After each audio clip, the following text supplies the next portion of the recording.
Today we're talking about hooks. If you want your videos to perform better, you have to make better hooks. But here's the thing, I'm not gonna give you a list of 25 proven viral hooks because that's not what you need. What you need is to understand the psychology behind why those hooks worked, and then the tactics for how to use that psychology in your own stuff. So these are gonna be the 6 best ways to improve your hooks immediately. And if you do all of these, I guarantee your videos will perform better. I know this works because content is all I do. I have almost 1 million followers, billions of views, and these are the secrets for how I go viral whenever I want. All right, tip number 1 is actually the mega tip. It's my full 3-step hook formula. And this is how I look at social media. You are driving down the highway at 70 miles an hour. I need you to see something, stop, turn around, and come back the other way. So how do I get you to do that? The way I do that is by building a curiosity loop. And this is one of the base commandments in storytelling. If you want to tell a great story, you need the viewer to watch the first line and feel so compelled that they can't dream of doing anything else than watching the second line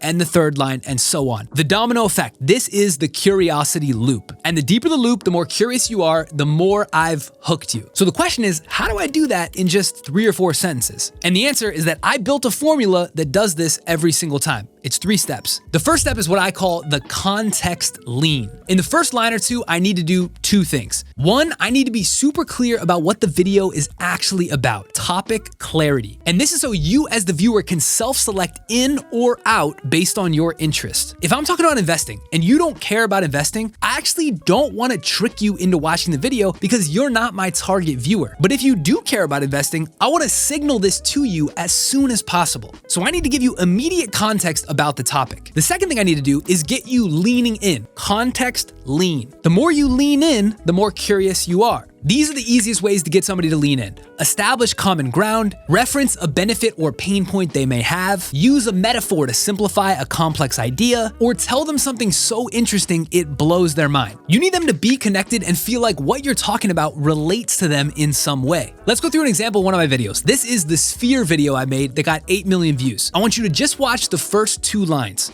The tech in the Vegas sphere is insane. Biggest screen ever built, 20 times bigger than an IMAX. Right away, I'm telling you exactly what the context of the video is, the sphere and the tech inside. And I'm getting you to lean in by talking about the screen, showing it, and referencing to how much bigger it is than an IMAX, something you may have known. Now, this is taking the show you something interesting to blow your mind route of the options. And of course, not everyone is gonna be interested in this video, but if you've heard about the sphere or care about tech in venues, you're gonna be leaning in. Okay, so that's step 1. Now, step 2 is what I call the scroll stop interjection. This is a single line meant to act like a stun gun. I need you to start leaning in, and then immediately I need you to stop being able to move forward, like you ran into a window. And the best way to do this in practice is by using a contrasting word. I like to use the word but you could use things like however, yet, although, therefore, on the other hand, things like that. And this is more just meant to be a setup line for the haymaker that's coming in step 3. But in order for them to accept the haymaker, you need to stun them first. Now, back in the sphere example, let's watch both the context lean and the scroll stop interjection together. The tech in the Vegas sphere is insane. Biggest screen ever built, 20 times bigger than an IMAX. But get this, the screen is actually the least impressive part of the whole thing. So at this point, I've kind of stunned you, right? I first established context and got you leaning in about how interesting the sphere is, talking about the tech and the screen, but then I stunned you and told you the screen is actually not impressive at all. At this point, you're like, what could possibly be coming next? The screen looks huge, I can see it in the visuals. And this is the curiosity loop that is building. You wondering what is coming next is replacing any thought that could be distracting you and send you anywhere else. All right, time for step 3. This is the haymaker. I call it the contrarian snapback. Now, the contrarian snapback is a sentence that goes in the opposite direction of the initial lean. It's still on topic, but it snaps the viewer back on a different path. And the bigger the shock, the bigger the snap,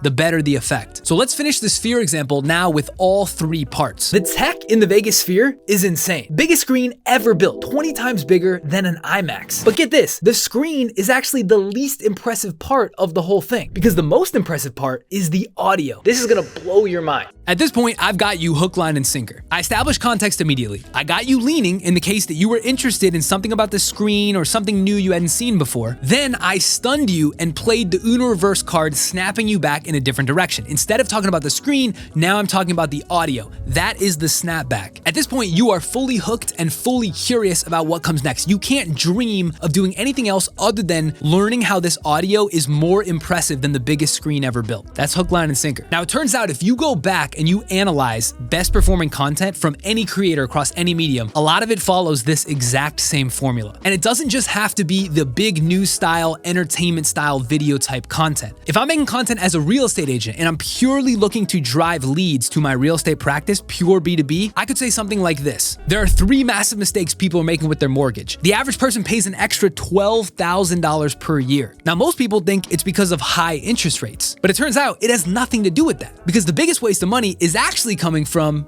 see what I did there? Now, I don't know anything about real estate. I don't know what the right answer to that is, but just that hook setup, even without me knowing any context, I can get you leaning one way and then the other. And if you're a real estate agent and you make content in that format, I guarantee that would drive so many leads. It would build you as authority in your category. That's what you want to do. That hook format works every category, every space. And if you don't believe it works, I'm gonna do a magic trick, because I use this same psychology formula on you for the hook in this video. And if you're still watching, that proves it worked. Let me show you exactly what I did. So I started off by saying this.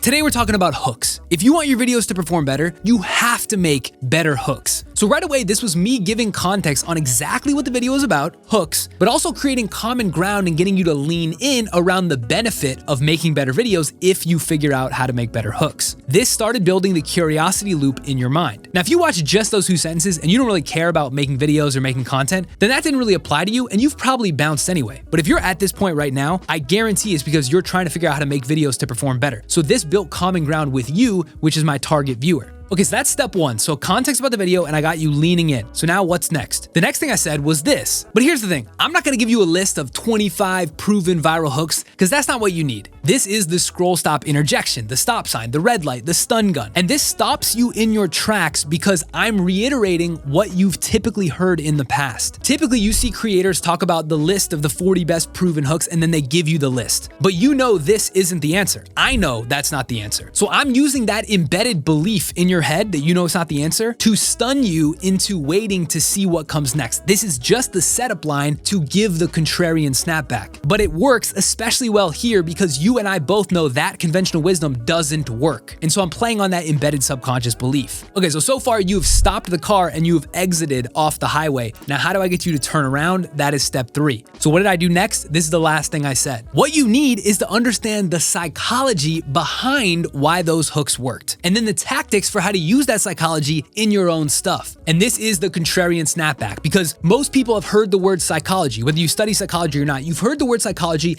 and you have a suspicion as I delivered it that actually would result in some surprise or secret information that's way deeper than the conventional wisdom. You hear that and you believe that to be true. So I've snapped you back off the conventional wisdom back to this psychology frame, which is what I'm talking about. So when I say, hey, if you want to achieve X, don't do Y, do Z. And if you want to achieve X, you're going to listen. It works every time. The key though is that you need Z to actually be compelling, which in this case, I think it is. This is actually the formula I use and I know it's proven to work. If you just do this game, but then you don't actually have anything at the end of the rainbow, people will just churn and you're a fraud. So this formula works in all types of videos. It's not just short form, long form, and it works everywhere else. Any type of content in conversation in life. This is base psychology 101. Context lean, scroll stop interjection, contrarian snapback. Now, implementing this in every different video and every different use case, that's what takes reps and practice. That is not easy. And because it's so hard, I'm actually building a software that's gonna do all this for you automatically. Not just the hooks, but the entire script. You'll just put in the topic and I will take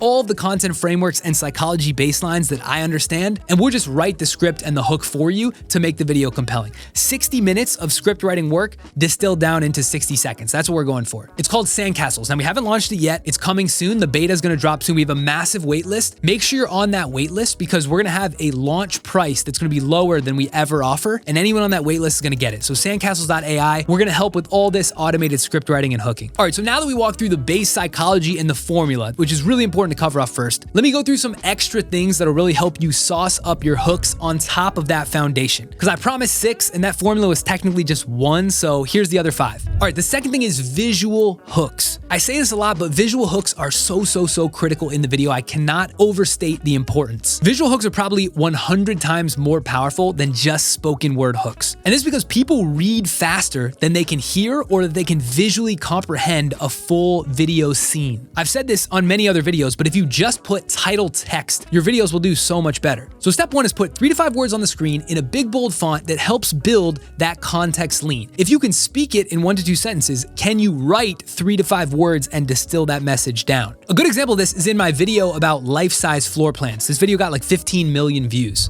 Check this out. These are called life-size floor plans. I use the text future of home design and life-size floor plans with arrows to quickly establish the context. And I used future of home designs instead of life-size floor plans at the beginning because life-size floor plans is kind of the name of the thing. And I didn't want to risk misunderstanding. That is how critical and in detail I get with these visual hooks. That's how important they are. Now, the second piece of the visual hook is the visual itself. You want the most compelling visual possible with enough motion to hold their attention. It's like when a deer sees something out of the corner of their eye in their woods. They're gonna stop and they're gonna look and they're gonna see it. You want that same effect with your visual. Too much motion and you're gonna overwhelm them and it'll miss the context. Too little motion and you're gonna bore them and they may churn. You need just enough motion. Sometimes this motion could be a girl in a get ready with me putting their hair up, kind of leaning forward and leaning back. That sometimes is just enough motion to stun the viewer into holding and watching for more. This famous Colin and Samir video about the Ray-Ban Metas, this has 60 million views. The reason this went so viral, in my opinion, is because the initial clip has the perfect amount of rapid motion and then him in the mirror. That motion holds and allows them to talk about the point, which eventually convinces them that the Ray-Ban Metas are cool. So motion is so critical in the visual hook. The combo of text on screen plus the motion in the video plus the spoken word, that combo is way more powerful than just the spoken word. Now, the third and fourth tips are about helping you build that common ground that I talked about in the context lean. The third piece is also base psychology. It's that people like hearing things that they're already interested in, but they're open to hearing new perspectives on it if they think that new perspective will unlock a benefit or solve a pain point that they have in the category. So if you make a video about magnesium as a supplement, an average way to write that hook would be something like, you should be taking magnesium because it's one of 21 core building block minerals. It's kind of decent, but it requires a previous understanding about magnesium and doesn't really talk about a benefit or pain point. A better context lean here would be something like, if you want better sleep, you need to be taking magnesium.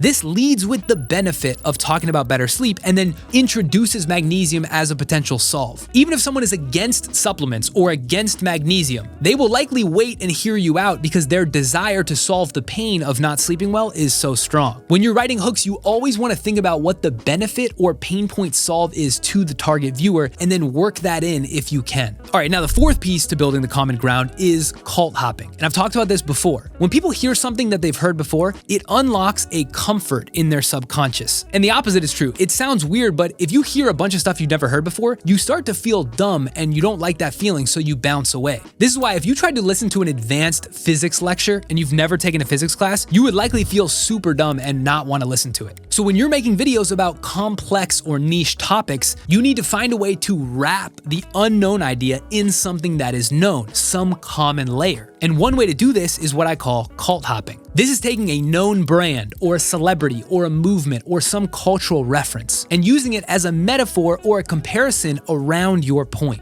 For example, if you make videos about complex tax planning, maybe you talk about how Taylor Swift's financial advisor would plan her estate around the Eras Tour earnings she just made. Or maybe you just reference her in a group of celebrities when you talk about the elite level of wealth that you serve. Using these references is a really easy way to establish that common ground, and it's subconscious, but it creates comfort for the viewer. And you don't need to make your full piece of content around that celebrity or brand, but this will help you draft off the credibility and the popularity of something that already exists when you're still smaller and growing. All right, tip number 5 is to compress speed to value. And this is a saying I use a lot, especially when I'm talking about short form video. When you make a piece of content, you should feel like you have a timer counting down in your head before that content explodes and no one pays attention to it. For short form, that timer is about 4 seconds. For YouTube videos, that timer is maybe 1 to 2 minutes. So you need to find a way to compress the time to demonstrate initial value to before that explosion line. And that applies to both educational and entertainment content. The best way to do this is to give a little hit of value right at the front, either in the hook or right after the hook, because you don't want to bury your best stuff. Think of it like this. Anything you make after they click off might as well be a black screen because they're not going to see it. You should front load the value as much as possible. You're not going for full completion. Your super fans will watch the full video. You want to front load the value as much as possible to eke out an extra 30 seconds at a time. Now, I find that as long as that first hit of value is unique and helpful, they will typically stay around long enough to give you a chance to show your second hit of value. That same logic that we apply with the curiosity loop should apply to this value loop. Give context, immediate value. Give context, immediate value. Front load that as much as possible. Ideally, you can inject that first hit of value within the hook. That's when you're really masterful. But if you can't do it in the hook,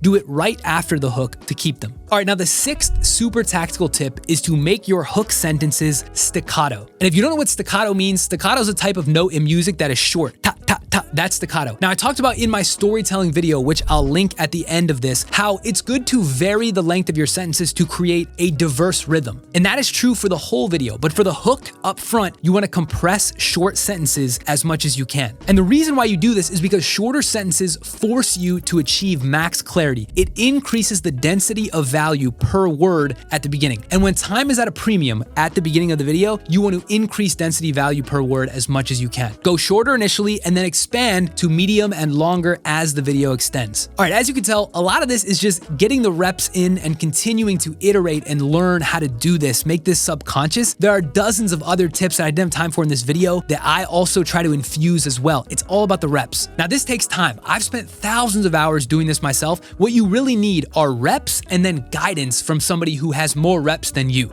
And this is the type of thing that I help people with in Short Form Academy. Right now, the Academy's closed, but make sure if this is the thing you need help with and you're interested in, be on the waitlist, shortform.academy. We'll let you know first when we reopen. And also, guys, check out all the free resources that I have in the description. I'm not lying when I say this. I put almost all of my best stuff out for free. It's all in the description. You just have to click subscribe and I will send the stuff to you. So make sure to check that out. If you're struggling, make sure you're on the waitlist for Sandcastles, and we'll see you guys on the next video. Peace.